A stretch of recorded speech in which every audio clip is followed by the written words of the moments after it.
Last video में हम लोगों ने न्यू चैप्टर स्टार्ट किया था।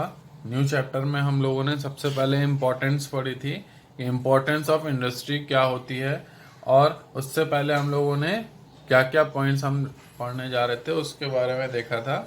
ठीक, तो इम्पोर्टेंस हम पढ़ चुके हैं। इम्पोर्टेंस में हम लोगों ने क्या क्या पढ़ लिया था, जैसे एपिसेंटर ऑफ इकोनॉमिक ग्रोथ होते हैं। ठीक, source of employment, source of mechanised means of farming, impart dynamism to growth process, growth of civilization, infrastructural growth, industrialization, sine qua non of growth।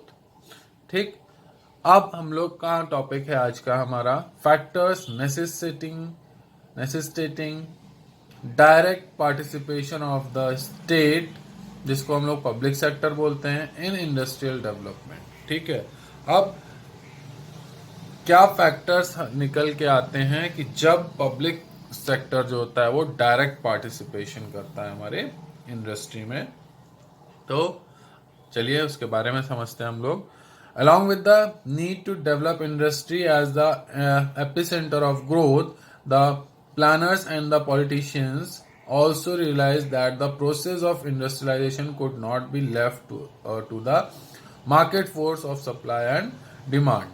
ठीक है, तो जब भी इंडस्ट्री की डेवलपमेंट की ज़रूरत पड़ती है, किस तरीके से, जब उसको हम बनाना चाहते हैं ग्रोथ का एक मिड पॉइंट। ठीक है, तो प्लानर्स और पॉलिटिशियंस क्या रियलाइज करते हैं कि उनको केवल मार्केट की जो फोर्सेस हैं, जो कि डिमांड एंड सप्लाई फोर्सेस होती हैं, उन्हीं के ऊपर हमें इसको नहीं छोड़ना है। ठीक है, also it could not be left to the wisdom of private entrepreneurs, और ना ही हमें जो प्राइवेट एंटरप्रेन्योर्स होते हैं उनकी इच्छा के अनुरूप हमें काम करना है। Direct participation of the state was considered essential in view of the following factor.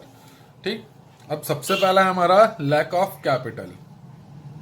Lack of capital क्या होता है हमारा, industrial development in India need a big push. India में जो इंडस्ट्रियल डेवलपमेंट है उसको किसकी जरूरत है, एक पुश की जरूरत है जो कि काफी बड़ा होना चाहिए। Implying a large amount of capital expenditure, जिसमें कि काफी बड़ा amount as a capital expenditure खर्च होगा। At the time of independence, Tata and Birla were the only established industrial house in India. ठीक है, इंडिपेंडेंस के टाइम पे टाटा और बिरला यही दो फैमिलीज थी जो कि as a industrial house India में स्टैब्लिश्ड थी। ठीक है, the requirement of capital for the country's industrial growth was far beyond the capacity of these industrial houses. अब जो रिक्वायरमेंट थी हमारी कंट्री की इंडस्ट्रियल ग्रोथ के लिए, वो क्या थी, बहुत ही ज्यादा दूर थी, या बहुत ही ज्यादा थी जो कैपेसिटी इन दो इंडस्ट्रियल हाउसेस की थी, इनसे कहीं ज्यादा जरूरत थी।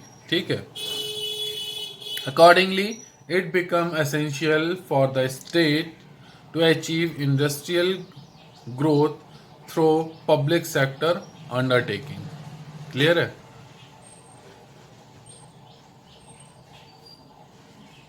हम लोगों ने पढ़ लिया था लैक ऑफ कैपिटल क्या हुआ। आप समझते हैं सबसे पहले public sector and private sector क्या होता है। ठीक है, पब्लिक सेक्टर क्या हो गया, public sector refers to those business enterprise which are controlled and run by the government.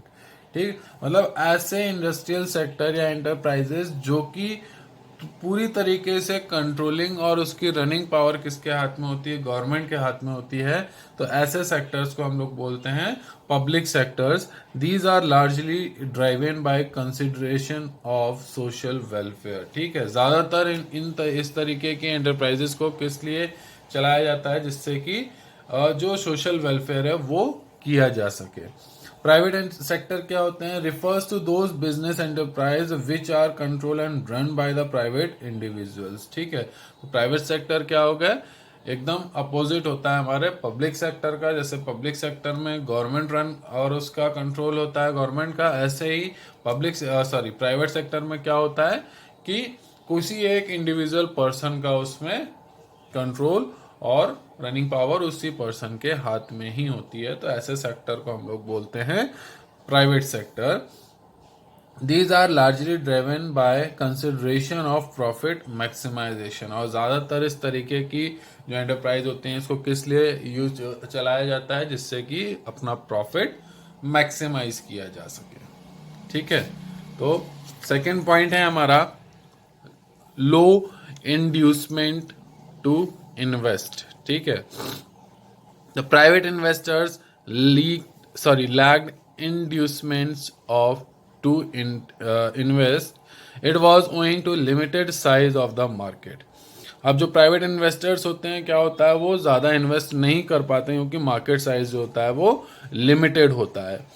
Limited size the market limited size of the market was owing to low level of demand. अब अगर market का size ही limited होगा तो उसमें demand भी कम होगी। लो level of demand was low because of low level of income. अब demand क्यों लो है, क्योंकि वहाँ इनकम भी लो है। ठीक, thus there was a sort of vicious circle operating cycle like this. जैसे लो इनकम तो लो डिमांड भी होगी, लो इंड्यूसमेंट टू इन्वेस्ट होगा, लो इन्वेस्टमेंट होगा और इससे लो इनकम भी होगी। तो जैसे कि आपने देखा इस डायग्राम में या फ्लो चार्ट में कि इनकम लो है, इस वजह से क्या हुआ, हमारी डिमांड भी लो हो गई। डिमांड लो है तो हमें ज़रूरत भी कम पड़ी इन्वेस्ट करने की, और इस वजह से क्या हुआ, इन्वेस्टमेंट भी कम हुआ। और जब इन्वेस्टमेंट कम हुआ तो फिर से वापस आ गए हम लो इनकम पे। ठीक है, तो ये क्या है, एक साइकिल चलता रहता है ऐसा। ठीक है, only a big push of public investment could break this vicious circle. ठीक है, तो जो पब्लिक इन्वेस्टमेंट के थ्रू जो बिग पुश आएगा उसी से ही ये सर्किल क्या होगा, ब्रेक होगा। Accordingly public enterprises were the obvious choice to initiate the process of industrialisation. ठीक है, तो हम कह सकते हैं कि जो पब्लिक एंटरप्राइजेज हैं तो वो क्या होता है, ऑब्वियस चॉइस होती है तो initiate the process of industrialisation. Clear है। थर्ड आता है हमारा ग्रोथ विद सोशल जस्टिस। ठीक, the government realise that this objective could be achieved by through of the state in the process of industrialization because it requires investment that generates employment rather than investment that maximize profit। ठीक, तो अब क्या है, government को क्या जरूरी होता है कि मेन ऑब्जेक्टिव गवर्नमेंट का होता है कि डायरेक्ट पार्टिसिपेशन किया जाए, जिससे कि जो इन्वेस्टमेंट किया है उससे एम्प्लॉयमेंट जनरेट हो, ना कि प्रॉफिट मैक्सिमाइज हो। क्लियर है। Concentration of wealth was the discouraged and public investment was considered as the best mean to achieve it. अब अगर हम प्राइवेट इन्वेस्टमेंट के अलावा अगर देखें, ठीक है, तो जो वेल्थ थी उसको क्या कर दिया गया, एकदम डिस्करेज कर दिया गया और पब्लिक इन्वेस्टमेंट को ज्यादा अच्छा मीन माना गया ग्रोथ एंड सोशल जस्टिस के लिए। ठीक है, तो ये तो थे हमारे, ये हो गए थे हमारे फैक्टर्स। ठीक है, तो इसमें हम लोगों ने 3 फैक्टर देखे। लैक ऑफ कैपिटल देखा, ठीक है, लो इंड्यूसमेंट टू इन्वेस्ट देखा हमने, और तीसरा हमने देखा ग्रोथ एंड सोशल जस्टिस।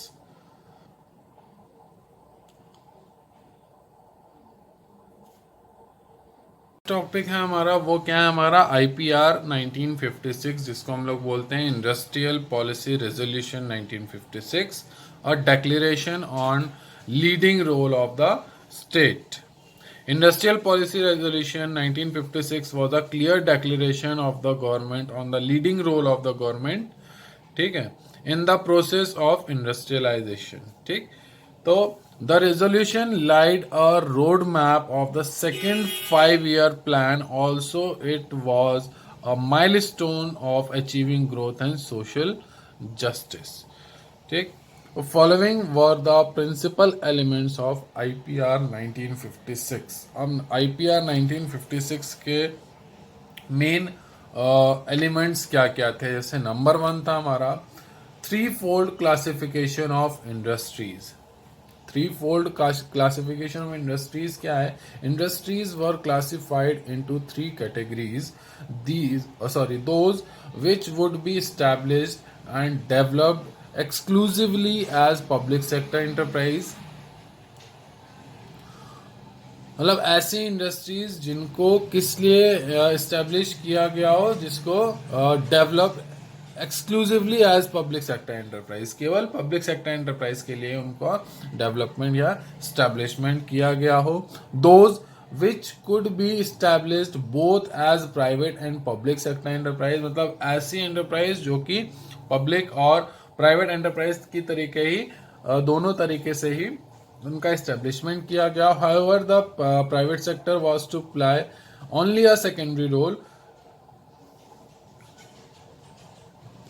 फिर भी हो सकता है उसमें जो प्राइवेट सेक्टर एंटरप्राइज है उसका सेकेंडरी रोल हो. उसमें new enterprise were to be established primarily in the public sector. जो नई एंटरप्राइज होगी वो क्या होगी?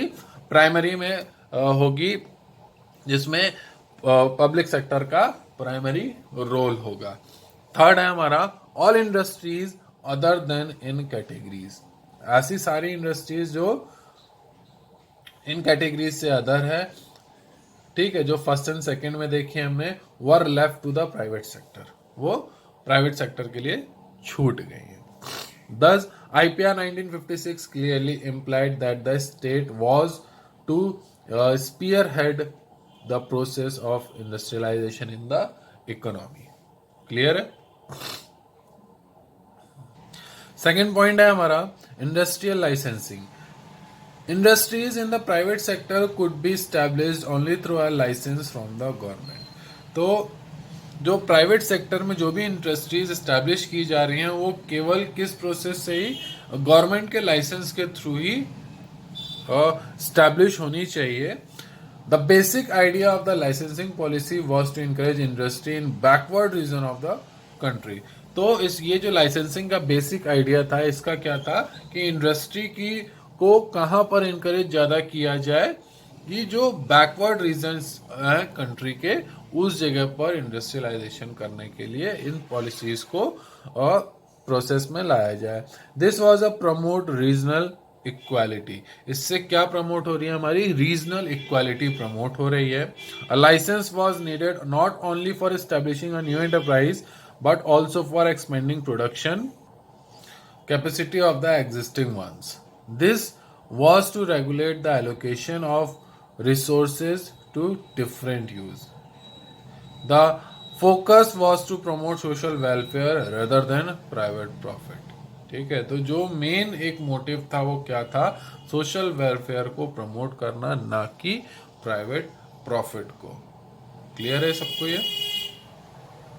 थर्ड आता है हमारा industrial concessions. The private entrepreneurs were offered many type of industrial concession for establishing industry in the backward region of the country. तो जो प्राइवेट एंटरप्रेन्योर्स थे उनको कई तरीके के इंडस्ट्रियल कंसेशंस को क्या किया गया था? दिया गया था, जिससे कि वो बैकवर्ड रीजन्स में कंट्री के और अपनी इंडस्ट्री को एस्टैब्लिश कर सकें. The concessions include tax holiday, ठीक है, freedom from the payment of tax and some time and establish power supply, subsidise power supply. ठीक, तो उनको किस किस से छूट मिल सकती थी? टैक्स हॉलीडे से. मीन्स कभी कभी उनको जो टैक्स पेमेंट है उसमें छूट मिल सकती थी और उनको पावर सप्लाई सब्सिडाइज मिल सकती थी. Like the policy of industrial licensing, the industrial concession were expected to promote regional equality. इस तरीके से जो पॉलिसी है इंडस्ट्रियल लाइसेंसिंग की, उससे क्या होगा? Industrial concession were accepted to promote regional equality. Regional equality के लिए ये जो इंडस्ट्रियल कंसेशंस दिए जा रहे हैं इनको एक्सेप्ट कर लिया गया है। ठीक है, तो यहाँ पे आज हम लोगों ने क्या देख लिए, कुछ फैक्टर्स देखे। ठीक है, necessitating direct participation of the state in the industrial development, private and public sector देखा, और आईपीआर 1956 देखा है जिसको हम लोग बोलते हैं इंडस्ट्रियल पॉलिसी रेजोल्यूशन 1956। इसके कुछ फैक्टर्स हम लोगों ने पढ़े। अब आपका काम है इसको अच्छे से समझना और रीड करना चैप्टर को। ठीक है।